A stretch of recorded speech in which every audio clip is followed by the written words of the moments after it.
ज्या कामात आपल्याला आनंद वाटतो तेच काम आपण करायला हवं. अशा वेळी जे काम आपण करत आहोत त्या कामात जर आनंद घेतला तर मात्र आपल्याला ते काम अगदी व्यवस्थितरित्या जमून जातं. यश हे आपल्याला त्या कामामध्ये मिळतं. आनंद घेण्यासाठी अनेक युक्त्या आहेत.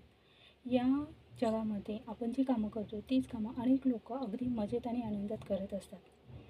याची जाणीव आपल्याला एकदा झाली की आपणही ते काम अगदी आनंदाने आणि मजेमध्ये करू शकतो. आनंदी वृत्तीने आणि शांत चित्तेने जर आपण एखादं काम केलं की मग मात्र आपल्याला त्या कामामध्ये आनंद मिळाल्याशिवाय राहत नाही. कोणतंही काम हे छोटं किंवा मोठं नसतं. प्रत्येक कामाचं एक महत्त्व असतं. ते महत्त्व आपल्याला एकदा कळलं की मग मात्र आपल्याला त्या कामामध्ये आनंद वाटायला लागतो.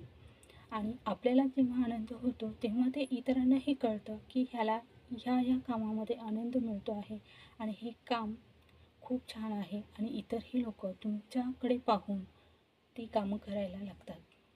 त्यामुळे त्या कामाचंही महत्त्व वाढतं आणि तुमच्याही कामाचं महत्त्व वाढतं आणि त्यामुळे आपल्याला यश मिळणं अगदी सोपं होऊन जातं.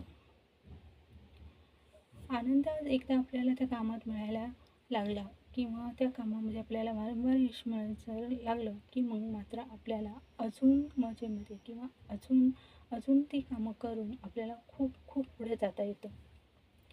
त्या कामाविषयीचा आनंद, त्या कामाविषयीचा अनुभव आपल्याला मात्र मग यश मिळवून देण्यासाठी अजिबात रोखत नाही. यश हे सहज आपल्याकडे येत जातं आणि आपण यश मिळवत जातो. त्यामुळे कोणत्याही कामाकडे पाहण्याचा आपला जो दृष्टिकोन आहे तो नेहमी स्वच्छ आणि चांगला असावा.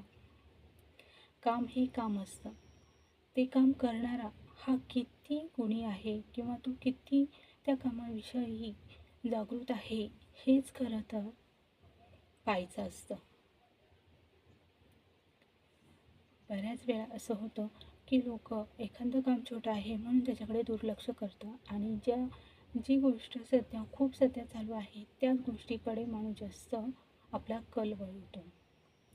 पण जे काम तुम्हाला मुळात येतच नाही किंवा तुम्हाला त्या गोष्टीमध्ये आनंद मिळतच नाही, तुमची करण्याची इच्छाच नाही, त्यापासून तुम्हाला आनंद कसा काय मिळेल?